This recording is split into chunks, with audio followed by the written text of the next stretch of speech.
ये समझना जरूरी है कि आखिर बिहार की अहमियत बीजेपी और विपक्ष के लिए क्या है, क्योंकि नीतीश कुमार के पाला बदलने से अब मोटे तौर पर समीकरण 2019 के जैसे हो गए हैं, जब बीजेपी और जेडीयू ने मिलकर चुनाव लड़ा था। आइए जरा बिग वॉल ग्राफिक्स के जरिए बिहार की 40 सीटों का मतलब आपको समझाते हैं। तो देखिए, ग्राफिक्स के जरिए आप समझेंगे कि किस तरीके से 2019 का लोकसभा चुनाव, जिसमें सीटें बिहार की 40, लेकिन यहां पर देखिए जो 39 सीटें हैं वो एनडीए के पास गई थी, जिसमें वोट शेयर था 53.25% का।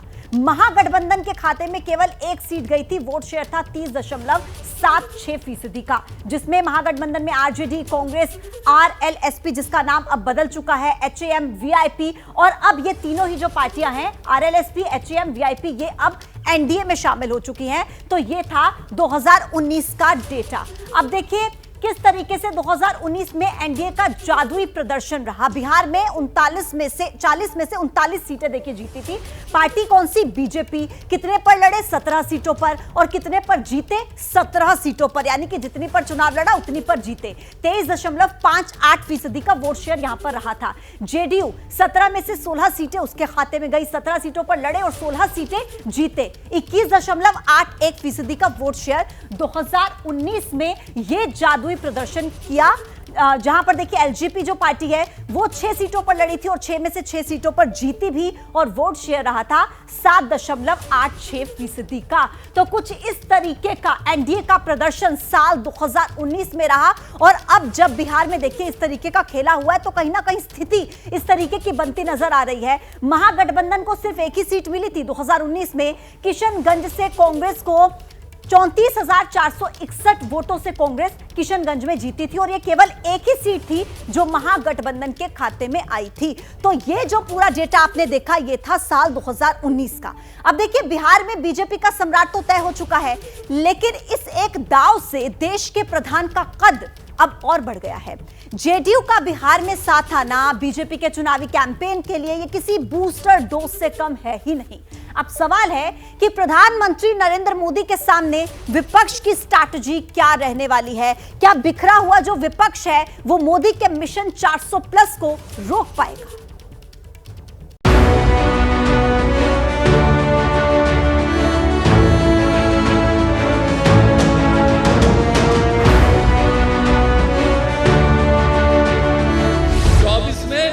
लोकसभा का चुनाव है, उसमें वो जीतने का तो सवाल ही नहीं है, पूरी तरह हारेंगे और इनका राज नहीं रहेगा।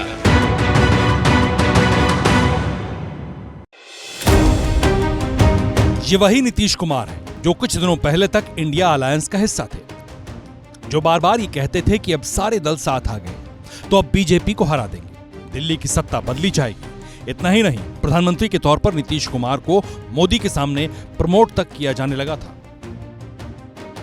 पटना की गलियों में पोस्टर तक लगा दिए गए थे। लेकिन अब यही नीतीश प्रधानमंत्री मोदी की रैली में साथ दिखेंगे, उनके साथ बेतिया में मंच साझा करेंगे, और फिर एक बार डबल इंजन वाली सरकार के नारे लगाए जाएंगे, क्योंकि बात लोकसभा चुनाव की है। नीतीश कुमार जी एक बहुत ही सुलझे हुए राजनेता हैं और बहुत वरिष्ठ हैं, और उनका इस तरह से इंडिया गठबंधन को छोड़ के जाना, अब कैप्टन ही इंडिया गठबंधन को छोड़ के चला गया, तो ये हमारे लिए तो बहुत दुखद है।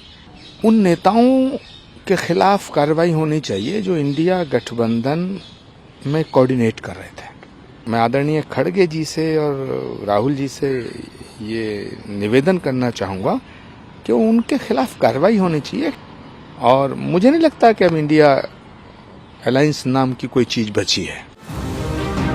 यानी बीजेपी का तीर निशाने पर लगा है, गठबंधन के नेताओं को दर्द होने लगा है, और इस तरह के बयान गठबंधन की हताशा का संकेत है। इन नेताओं की बातों से लगता है कि बीजेपी ने नीतीश को साथ लेकर बिहार मैनेज कर लिया। मगर सवाल तो और भी है, क्या नीतीश के फैसले का असर मोदी की पैन इंडिया सीटें बढ़ाएगा?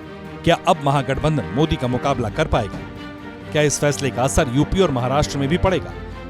क्या ममता नीतीश ने गठबंधन में खेला कर दिया?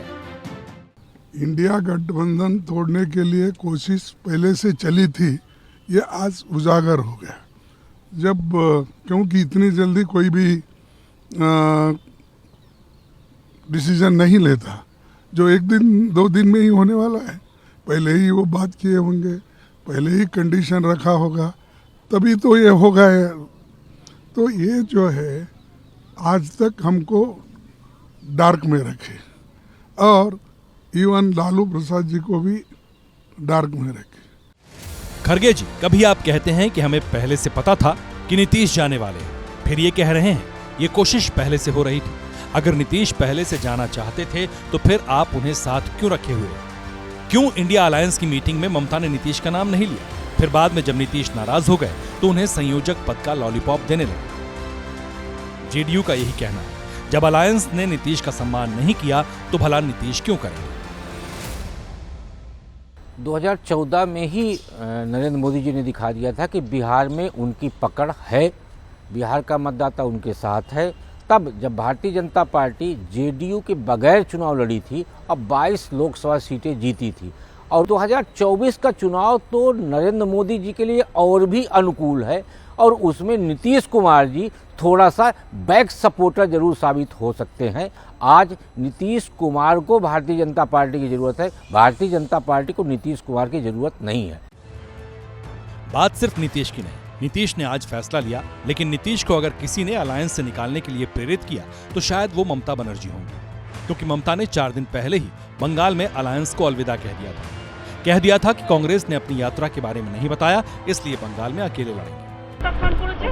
তখন থেকে আমাদের দল সিদ্ধান্ত নিয়েছে আমরা বাংলায় একা চলবো।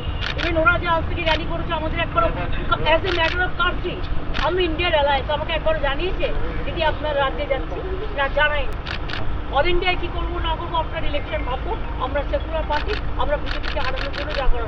घमंडिया गठबंधन की जो पैदाइश हुई थी वो पटना में हुई थी। आज ये साबित हो गया कि वो एक्टोपिक प्रेगनेंसी थी। आज उस घमंडिया गठबंधन का मिस्ड एबॉर्शन या प्री मैच्योर एबॉर्शन भी पटना में हो गया, मतलब घमंडिया समाप्त। जहाँ जहाँ राहुल के पाँव पड़े वहाँ हुआ बंटा धार। नई सरकार पूरे जोश और खरोश से बिहार के भलाई के लिए काम करेगी, प्रधानमंत्री के विजन के साथ काम करेगी। अब ये मोदी जी का बिहार है। नीतीश मोदी के विजन को पूरा करेंगे, लेकिन राहुल के विजन का क्या?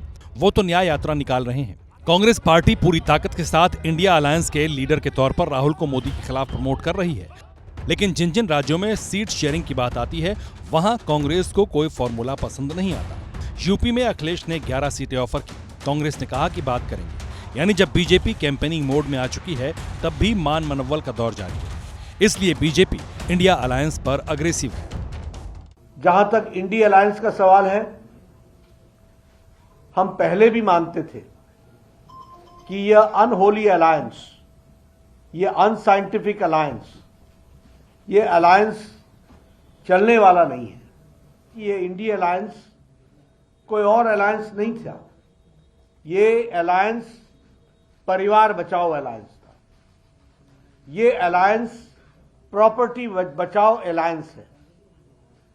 ये अलायंस जिन लोगों ने भ्रष्टाचार किया है उनका जमावड़ा है। आज पूरे और सुनिए, अभी हरियाणा के लिए अलायंस की बात पूरी नहीं हुई है कि आम आदमी पार्टी ने अब पंजाब के बाद हरियाणा में भी एकला चलो नीति अपना ली। आम आदमी पार्टी के चीफ केजरीवाल ने कहा कि हरियाणा के विधानसभा चुनाव में सारी 90 सीटों पर अकेले लड़ेंगे। तो क्या लोकसभा में भी अकेले जाने का इरादा है? इंडिया गठबंधन में जो भी हमारा वो होगा, उनके साथ सहमति होगी, उसके हिसाब से हम चुनाव लड़ेंगे। विधानसभा चुनाव 90 के 90 सीटों के ऊपर आम आदमी पार्टी अकेले लड़ेगी। विधानसभा चुनाव सरकार बनाने के लिए लड़ेंगे।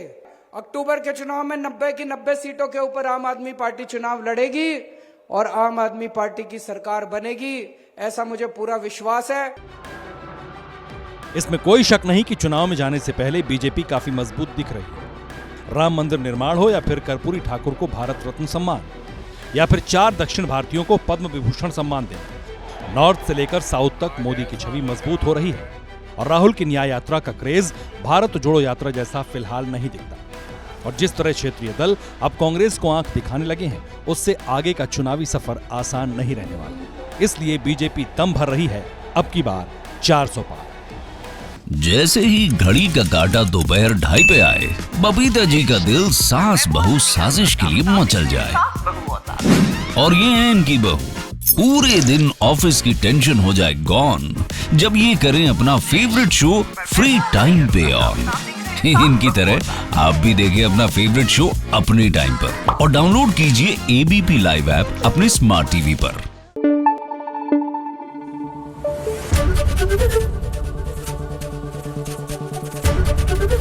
एबीपी न्यूज आपको रखे आगे।